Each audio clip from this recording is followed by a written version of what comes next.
Welcome back to RegTalkUK, the podcast that helps UK banking professionals stay sharp, stay informed, and stay ahead of regulation. I'm Alex. And I'm Jamie.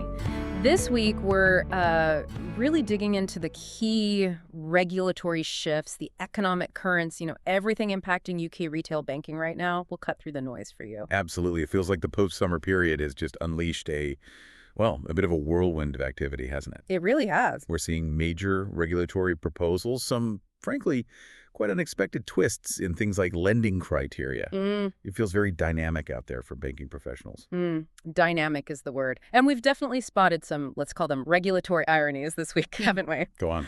Well, you've got gold hitting this unprecedented £2,700 an ounce, clearly a sign of market jitters. Right. And at the same time, the FCA, the Financial Conduct Authority, is actually warning firms not to gold plate consumer duty. Don't overdo it, they're saying. That is quite a contrast. It highlights a real tension, doesn't it, between that external volatility and, a surprising push for internal regulatory common sense, perhaps. Exactly. Proportionality seems to be the watchword. And all this is playing out against that backdrop of, zero economic growth, stubbornly high inflation. It certainly presents challenges for banking strategy. No doubt about it. So let's get into it. We'll unpack these developments, look at the practical implications for your compliance teams, your legal people, risk functions. Our aim today, as always, is to give you those essential nuggets, so you're not just up to date, but properly ahead of the game. Okay then, first up, this proposed PSR-FCA merger. HM Treasury kicked off a consultation September 8th it was, proposing to fold the payment systems regulator, the PSR, mostly into the FCA. Yes, and the rationale they're giving is, it's about streamlining, creating a simpler regulatory environment for payments. Paper bodies to deal with, basically. That's the idea. Reduce the number of regulators, simplify the landscape. The consultation wraps up October 20th, so it's quite a quick turnaround. So if it goes ahead, what's the FCA actually taking on? Sounds like a big chunk of responsibility. Oh, it is. A very big chunk. Essentially, all the PSR's current duties. So promoting competition, innovation in payments, overseeing the systems. And consumer interests, too. Absolutely. Supporting consumer and business interests. It's quite a concentration of oversight, really. Okay, so for retail banks, on the one hand, a clearer framework sounds good. Less complexity, maybe? Potentially, yes. But, are there risks? Coordination issues, perhaps? With the Bank of England, the PRA? That's a really sharp point. A single regulator sounds efficient, but how does it actually coordinate with the bank and the PRA on things like settlement, systemic risk? That's critical.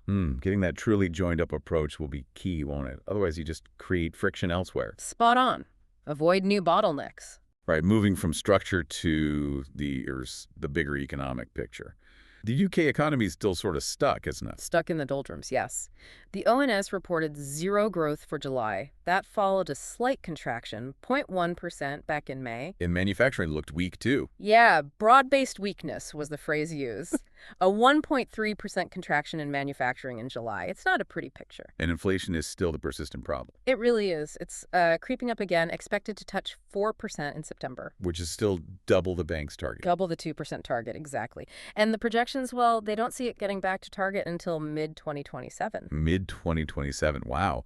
So that stickiness really keeps pressure on household budgets, on demand. A tough operating environment for banks. Definitely tough. Subdued demand, ongoing cost pressures. So the Bank of England, the next decision is September 18th. What's the betting on the bank rate? Well, the consensus is pretty solid, actually. All 67 economists Reuters polled expect rates to be held 4.00%. Held at 4%. No cut just yet, then? Not this quarter, no. Cuts are expected down the line, but not now.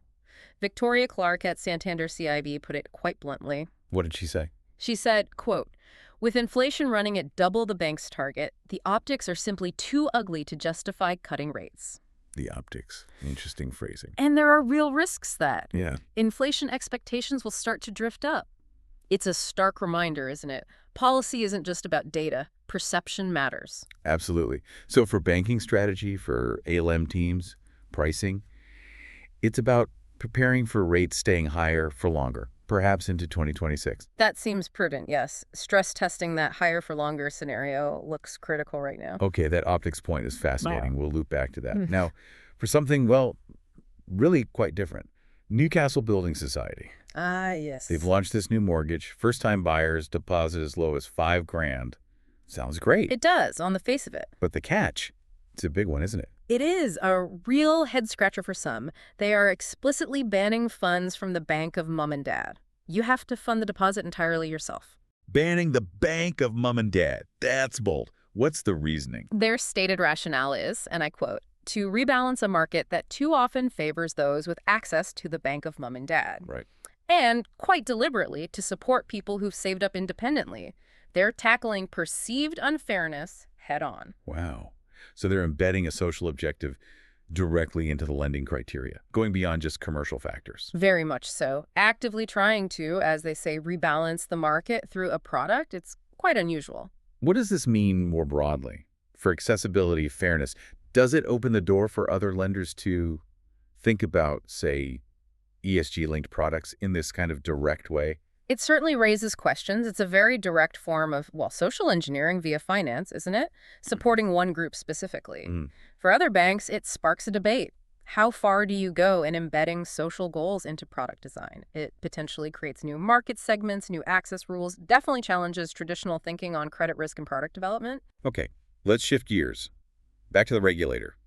Charlotte Clarke, FCA policy chief, causing a stir by warning firms against gold-plating consumer duty. Yes, another one of those regulatory ironies we mentioned. The regulator's saying, effectively, don't do too much. It feels counterintuitive, doesn't it? It really does. Gold plating meaning, going above and beyond what's actually needed just to prove you're meeting consumer needs. Overcomplicating things. That's the FCA's view. Charlotte Clarke was very direct, she said. Ultimately, it's not in the consumer's interest for the firm to be doing additional work above and beyond just to prove that the consumer's needs are being met. That just adds cost to the system. That quote really nails it. It's not about ticking more boxes. It's about effective compliance that actually helps the consumer, not just adds cost. Precisely. They want to simplify compliance, provide clarity, reduce unnecessary costs, but without harming consumer outcomes. And this ties into their other work, like cutting data reporting. Yes, it aligns with that initiative to cut reporting for thousands of retail intermediaries, streamlining the retail mediation activities return. It suggests perhaps a more mature phase of consumer duty implementation is bedding in, focusing on outcomes, not just process. Right, from compliance philosophy to criminal enforcement. The FCA's been active there, too. These finfluencers in court. Yes, 3 individuals appeared at Westminster Magistrates Court September 10th. Charged with what, exactly? Illegally promoting high-risk FX products, CFDs, contracts for difference specifically, without authorization, crucially. And this wasn't just the FCA acting alone. No, it was part of a bigger picture, a coordinated global enforcement action, 9 regulators, 6 countries involved, shows a real international focus on this. So the FCA is really signaling its intent here. I remember Steve Smart, Joint Exec Director of Enforcement, saying recently... Ah, yes, the Red Card to Financial Crime initiative. That's it. He said, quote, tackling financial crime isn't optional. It's a prerequisite for growth. They seem serious. Absolutely serious. They're being very proactive. Took down loads of apps, websites, non-compliant promotions last year, over 50 apps, 1,600 websites, nearly 20,000 promotions. Wow. It sends a clear message to firms, doesn't it, about scrutinizing your social media engagement, your affiliate oversight. The FCA expects firms to police these channels, too. Okay, let's talk payments. Always evolving. Contactless limits are up for discussion again. The FCA is consulting. Closes October 15th. They're proposing flexibility for card providers to set their own limits. Which could mean going above £100, even unlimited. Potentially, yes. Unlimited contactless. It could really change everyday payments. But what about fraud? Consumer protection. The FCA is reassuring on that. Existing protections remain. Firms still have to refund fraud. And importantly, customers stay in control. You can set your own limits or turn contactless off completely if you want. So it's balancing convenience with choice and security. And sticking with payments, market moves. Lloyd's banking group looking to buy Curve. Yes, reports suggest they're closing in on a deal for about $120 million. What's the strategic thinking there for Lloyd's? It's about getting an edge, isn't it? Building smarter online payment systems. Curve's got that digital wallet tech. And it comes just as Apple's facing pressure to open up its payment services. Exactly. There's growing regulatory pressure there.